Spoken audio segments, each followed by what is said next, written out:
QTV న్యూస్లో ఇప్పటిక విరామం.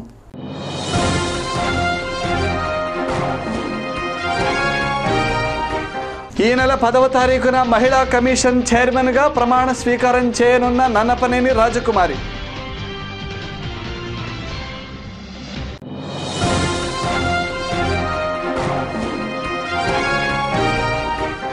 అరెస్టులతో ప్రజా ఉద్యమాన్ని ఆపలేరు, హామీలు అమలుపరిచేంత వరకు పోరాడతాం.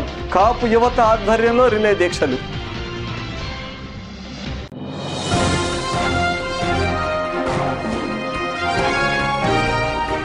ముద్ర కృష్ణమూర్తి పేరు మీదుగా నూతన రాష్ట్రంలో క్రియేటివ్ స్కూల్ను ఏర్పాటు చేయాలి, జిల్లా అడ్వర్టైజింగ్ అసోసియేషన్ నాయకులు. నవ్యాంధ్రప్రదేశ్లో తొలి మహిళా కమిషన్ను ఏర్పాటు చేసి తనను చైర్మన్గా నియమించడం అదృష్టంగా భావిస్తున్నానని నన్నపనేని రాజకుమారి తెలిపారు.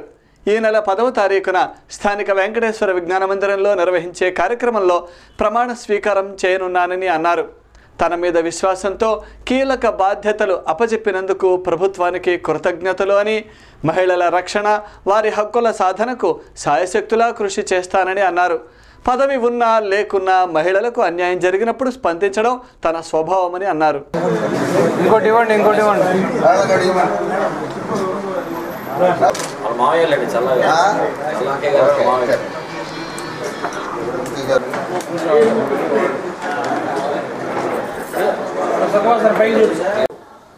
ఉదయం 10 గంటలకు వెంకటేశ్వర విజ్ఞాన మందిరకు వచ్చి ఎప్పట్లాగానే మీ సహకారాన్ని, ప్రోత్సాహాన్ని అందించాలని, ఆంధ్రప్రదేశ్లో తొలి మహిళా కమిషన్ ఏర్పాటు ముందు జరుగుతుందని అనౌన్స్ చేస్తారు పూనం మానకొండయ్య గారు.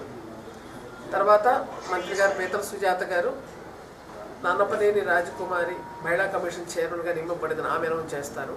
ఆల్రెడీ జీవో వచ్చినప్పటికీ కూడా మళ్ళీ పద్ధతి ప్రకారం, ఆచారం ప్రకారం ప్రమాణ స్వీకారం జరుగుతున్నది కాబట్టి అక్కడ బాధ్యతలు స్వీకరించేటువంటి కార్యక్రమం, ప్రమాణ స్వీకార కార్యక్రమం వెంకటేశ్వర విజ్ఞాన మందిరంలో గుంటూరులోనే జరుగుతుంది.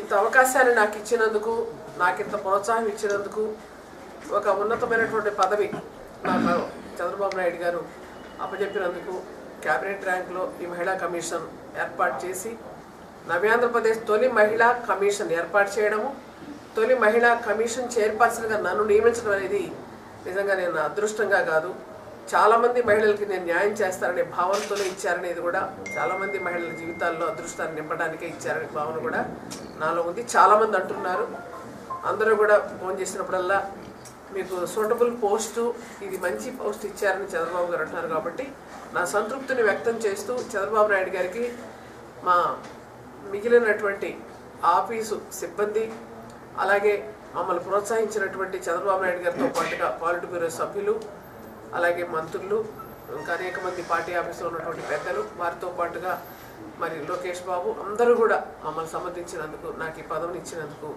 నేను ధన్యవాదాలు తెలియజేసుకుంటున్నాను. కాపులను బీసీలలో చేర్చాలని కోరుతూ ముద్రగడ చేపట్టిన దీక్షకు మద్దతుగా జిల్లా వ్యాప్తంగా రిలే దీక్షలు కొనసాగుతున్నాయి.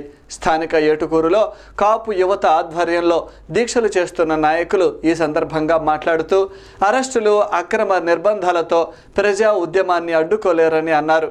ఎన్నికల ముందు ఇచ్చిన హామీలను అమలుపరిచేంత వరకు తమ పోరాటం కొనసాగుతుందని, ముద్రగడ పద్మనాభం దీక్షకు నేడు దేశవ్యాప్తంగా మద్దతు లభిస్తుందని అన్నారు.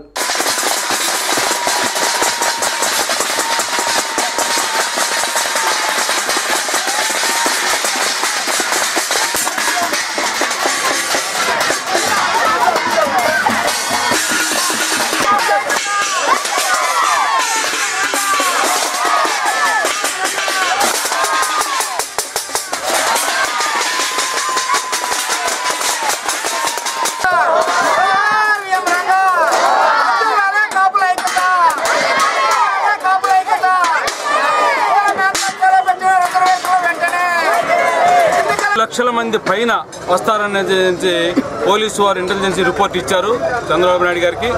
5 లక్షల పైన వచ్చే జనానికి పోలీసు బందోబస్తు ఎంత ఇవ్వాలనేది ఆయన సీనియర్ ముఖ్యమంత్రిగా ఎన్నో సంవత్సరాలుగా చేశారు.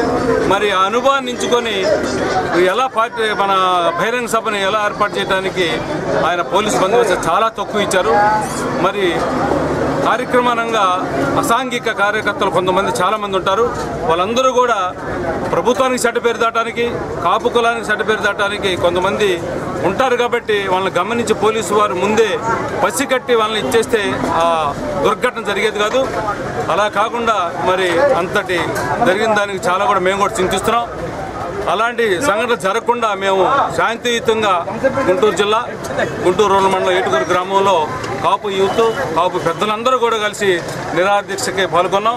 మరి దీన్ని సంఘీభావంగా కిలా రోషి గారు, దాసరి రాము గారు, అలాగే కావటి మనోహర్ గారు, అందరూ పెద్దలందరూ కూడా వచ్చి మాకు సంఘీభావం తెలిపి వెళ్ళారు ఇప్పుడే.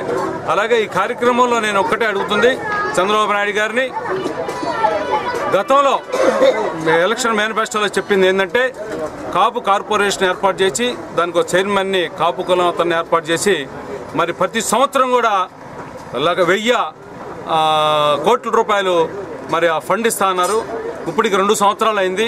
ఆయన లెక్కన ప్రకారం ఇస్తున్నా కూడా 2000 కోట్ల రూపాయలు ఇవ్వాల్సిన బాధ్యత ఆయన మీద ఉంది. మరి 100 కోట్ల రూపాయలు ఇచ్చారు ముఖ్యమంత్రి గారు. దాన్ని మరి వారే వాళ్ళ మనసుకి ఆలోచించి పరిశీలించాల్సిందిగా చెబుతున్నాం.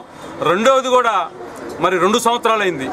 గవర్నమెంట్ మేనిఫెస్టోలో పెట్టింది. మరి అప్పుడు మీటింగులో చెప్పాడు ఆయన స్వతహాగా మరి కాపు కులాన్ని బీసీలో చేర్చి కాపు కులాన్ని అందరినీ కూడా ఎవరైతే వెనుకబడి తరగతులు ఉన్నారో వాళ్ళందరినీ కూడా మరి దీంట్లో చేర్చి వాళ్ళకి న్యాయం చేస్తాడు.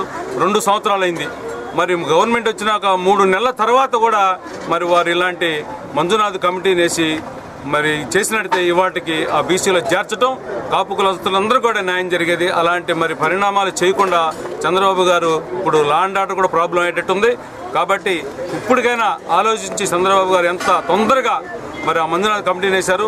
9 నెలలు అంటున్నారు. అలా కాకుండా ఏదైనా 5-6 నెలల్లో ముగించే విధంగా కాపులందరూ కూడా బీసీలకు అన్యాయం లేకుండా, బీసీలకి ఇబ్బంది కలగకుండా కాపు కులస్తులందరూ కూడా న్యాయం చేస్తాడని మేమందరం కూడా కాపు కులస్తుల తరఫున కోరుకుంటున్నాం.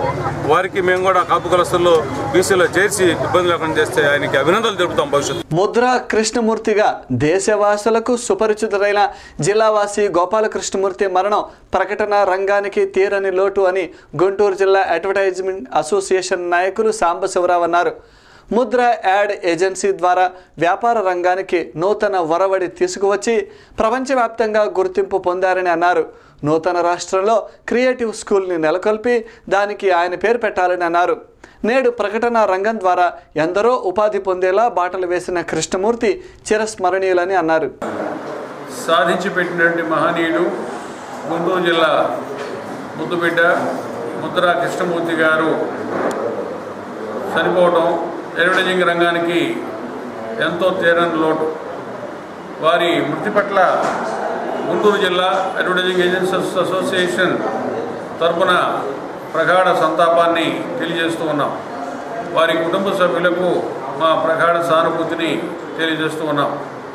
వారు గుంటూరు జిల్లాలో జన్మించినప్పటికీ భారతదేశంలోనే కాకుండా ప్రపంచవ్యాప్తంగా క్రియేటివిటీ రంగంలో ఎంతో గుర్తింపుని సాధించి పెట్టారు. ఇప్పుడు కొత్తగా ఏర్పాటు కానున్నటువంటి ఆంధ్రప్రదేశ్ రాజధాని అమరావతి నగర నిర్మాణంలో కృష్ణమూర్తి గారి ఒక క్రియేటివ్ స్కూల్ని కూడా ప్రారంభించాలని ఆంధ్రప్రదేశ్ ప్రభుత్వాన్ని మేము కోరుతూ ఉన్నాం. గుంటూరు జిల్లా అడ్వర్టైజింగ్ ఏజెన్సీస్ అసోసియేషన్ తరఫున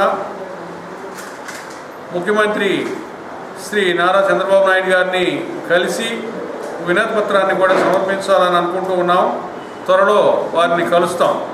కృష్ణమూర్తి గారి జ్ఞాపకార్థం క్రియేటివ్ స్కూల్కి వారి పేరు పెట్టాలని అడ్వర్టైజింగ్ ఏజెన్సీస్ అసోసియేషన్ తరఫున కోరుతూ ఉన్నాం. రాజ్యాంగం కల్పించిన హక్కులను కాలరాసే విధంగా ప్రభుత్వం రాష్ట్రంలో పోలీసు పాలన కొనసాగిస్తున్నదని తెలగ అభ్యుదయ సంఘం జేఏసీ నాయకులు విమర్శించారు. గాంధీ మార్గంలో శాంతియుతంగా దీక్షలు చేస్తున్న తమను అరెస్టు చేసి వేరే ప్రాంతంలోని స్టేషన్లకు తరలించాల్సిన అవసరం ఏమొచ్చిందని ప్రశ్నించారు. ముద్రగడ దీక్షలకు రాష్ట్ర వ్యాప్తంగా వెల్లువెత్తుతున్న మద్దతును అధికార బలంతో అడ్డుకోవాలని చూడటం మూర్ఖత్వమే అవుతుందని, కాపులను బీసీలలో చేర్చేంత వరకు తమ నాయకుడు చేపట్టిన దీక్షకు బాసటగా నిలుస్తామని అన్నారు.